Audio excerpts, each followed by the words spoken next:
प्रभु यीशु मसीह के नाम में आप सबको जय मसीह की।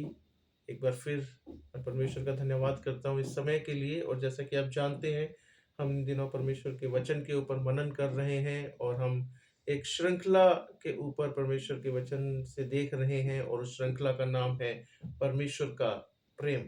हमने पिछले 2 दिन भी इन्हीं वचनों के ऊपर, इसी श्रृंखला के ऊपर मनन किया, जहाँ पर हमने देखा कि कैसे परमेश्वर ने अपने प्रेम के साथ हमारी ओर पहला कदम बढ़ाया।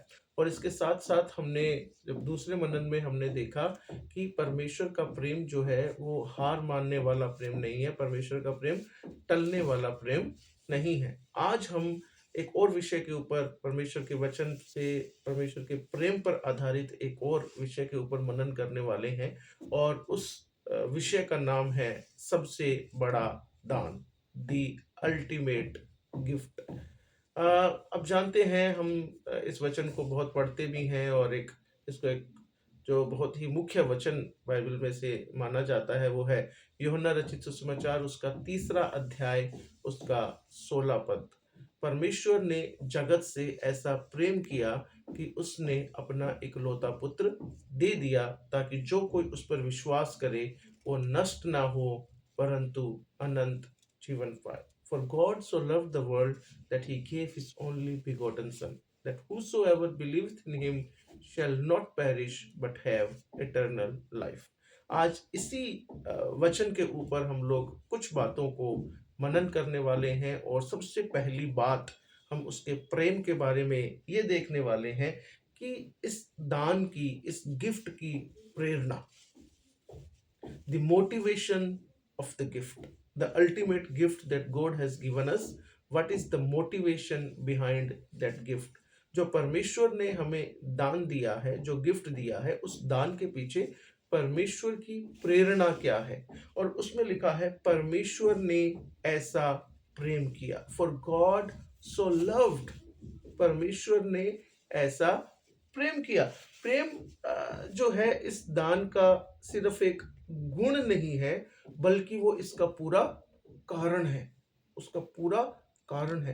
प्रेम के कारण ही परमेश्वर ने हमें वो दान दिया है। यदि आप इब्रानी भाषा में देखेंगे तो प्रेम के लिए जो शब्द यहाँ पर आया है वो है अगापे, और इसलिए हम इसे अगापे प्रेम भी कहते हैं। वो एक डेलिब्रेट चॉइस के साथ, एक चुनाव के साथ इस प्रेम को दर्शाता है कि परमेश्वर ने हमसे एक चॉइस के द्वारा, परमेश्वर ने जानबूझकर एक निर्णय लेकर हमसे ये प्रेम किया। ये कोई फीलिंग नहीं है।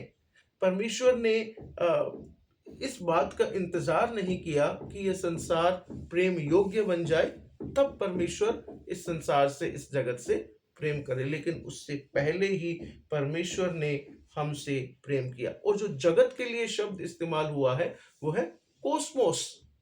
ये संपूर्ण जगत को बताता है। इस संपूर्ण जगत के अंदर सिर्फ अच्छे लोग ही नहीं थे, है ना। इस जगत के अंदर बुरे लोग भी थे, धर्मी भी थे, अधर्मी भी थे, अच्छे काम करने वाले भी थे, बुरे काम करने वाले भी थे। लेकिन परमेश्वर ने कुछ लोगों को चुन नहीं लिया, बल्कि उसने संपूर्ण कॉस्मोस को, संपूर्ण जगत से प्रेम करके उसने अपने पुत्र को भेज दिया।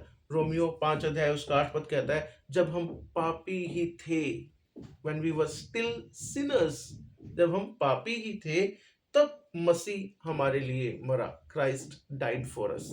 बहुत अच्छी अवस्था में नहीं, बहुत धर्मी अवस्था में नहीं, जब हम पाप में ही थे, जब हम परमेश्वर के करीब जाने के योग्य नहीं थे, जब परमेश्वर के साथ हमारा रिश्ता टूट चुका था, जब परमेश्वर के साथ हमारा कोई संबंध नहीं था, उस अवस्था में परमेश्वर ने एक कदम बढ़ाया, एक एक्शन लिया।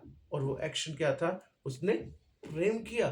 और किससे प्रेम किया? सारे जगत से प्रेम किया। इस पापी जगत से परमेश्वर ने प्रेम किया। तो पहली बात हमने देखी उसके दान की प्रेरणा, the motivation behind his gift.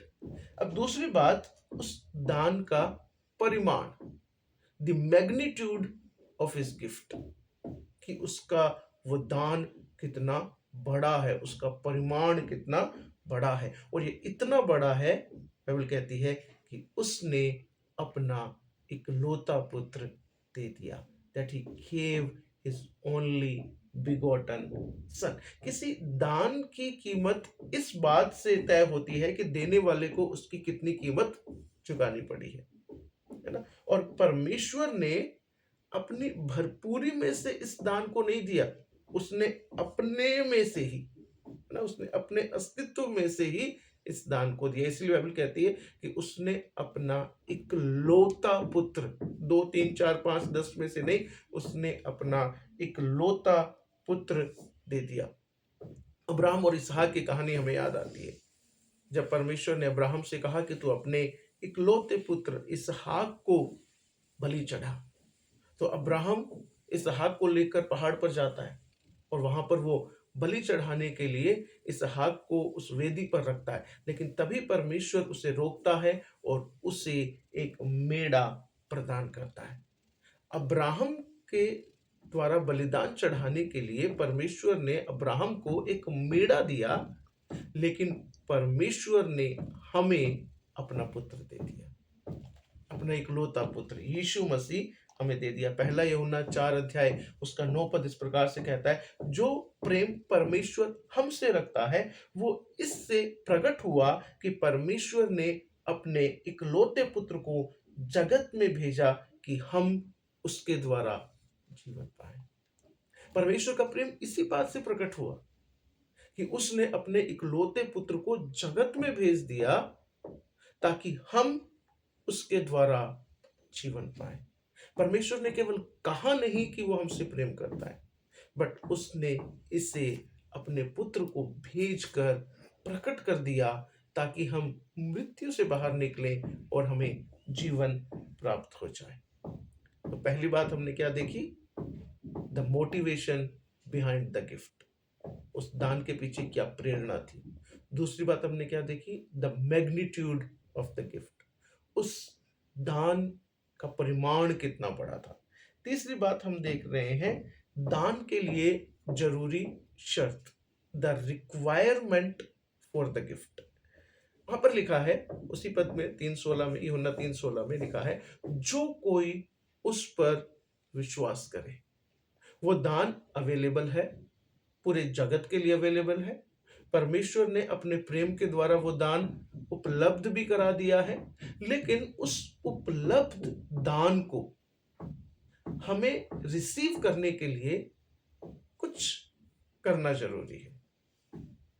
एक बात, एक शर्त जो यहां पर रखी गई है, that gift is available because God loved and he loved the whole world, but उसके लिए एक रिक्वायरमेंट हमें दी गई है, और वो रिक्वायरमेंट क्या है? जो कोई उस पर विश्वास करे। इफिसियों 2 अध्याय उसके 8वें पद में लिखा है, विश्वास के द्वारा अनुग्रह से हमारा उद्धार हुआ है। परमेश्वर ने हमें उद्धार प्रदान किया। कैसे? अपने प्रेम के द्वारा अपने पुत्र को भेजने के लिए और संपूर्ण जगत के लिए उसे अवेलेबल करने के लिए। और परमेश्वर ने हमें अपना अनुग्रह भी दे दिया, लेकिन परमेश्वर ने हमसे केवल एक शर्त रखी, और वो शर्त थी कि हम उस पर विश्वास करें, that whosoever believes in him, कि जो कोई उस पर विश्वास करे। तो हमने देखा उस दान के पीछे प्रेरणा क्या है, उस दान का परिमाण क्या है, और उस दान के लिए शर्त क्या है। चौथी बात जो हम यहाँ पर देखते हैं, उस दान का उद्देश्य, the purpose of the gift जो परमेश्वर ने हमें दी, उसका पर्पस क्या था। परमेश्वर ने प्रेम किया, परमेश्वर ने जगत से प्रेम किया, परमेश्वर ने अपने पुत्र को दे दिया, परमेश्वर ने विश्वास करने के लिए कहा, लेकिन इन सब बातों के पीछे परमेश्वर का उद्देश्य क्या था? परमेश्वर का उद्देश्य था नष्ट ना हो परंतु अनंत जीवन पाए। उसका लक्ष्य ये है, उसका पर्पस ये है, उसका उद्देश्य ये है कि हम नष्ट ना हो, और ना केवल नष्ट ना हो बल्कि अनंत जीवन को प्राप्त करें। केवल ये नहीं कि हम अनंत मृत्यु से बच जाएं, बल्कि अनंत मृत्यु से बचकर हम अनंत जीवन को भी प्रदान करें। यह दान एक बड़ी समस्या को दूर करने के लिए हमें दिया गया था, और वो बड़ी समस्या क्या थी? परमेश्वर से हमारा अलगाव। जब आदम और हव्वा ने पाप किया और उनके पाप के द्वारा पाप संपूर्ण जाति में फैल गया और सब लोग परमेश्वर से दूर हो गए, तो दूसरा आदम आता है और दूसरे आदम की सेवकाई उसे क्या दी गई? परमेश्वर के साथ मेल मिलाप करना, ताकि वो अलगाव हमसे दूर हो जाए। अनंत मृत्यु क्या है? परमेश्वर से, पिता से दूर हो जाना। और अनंत जीवन क्या है? परमेश्वर के साथ फिर से मेल मिलाप कर देना। और उस अनंत जीवन ने उस समस्या का समाधान कर दिया। यूहन्ना 10 अध्याय उसका 10 पद कहता है, मैं इसलिए आया कि वे जीवन पाएं और बहुतायत से पाएं। Jesus came to give us life and life in abundance. वो हमें भरपूरी का जीवन देने के लिए आया। परमेश्वर हमसे प्रेम करता है, परमेश्वर हमसे प्रेम करता है। और वो परमेश्वर का प्रेम कैसा है?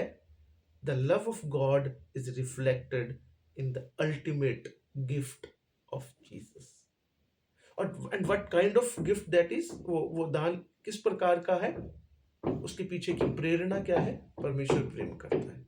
तो आइए हम परमेश्वर का धन्यवाद करें उसके प्रेम के लिए। प्रभु आपको आशीष दे।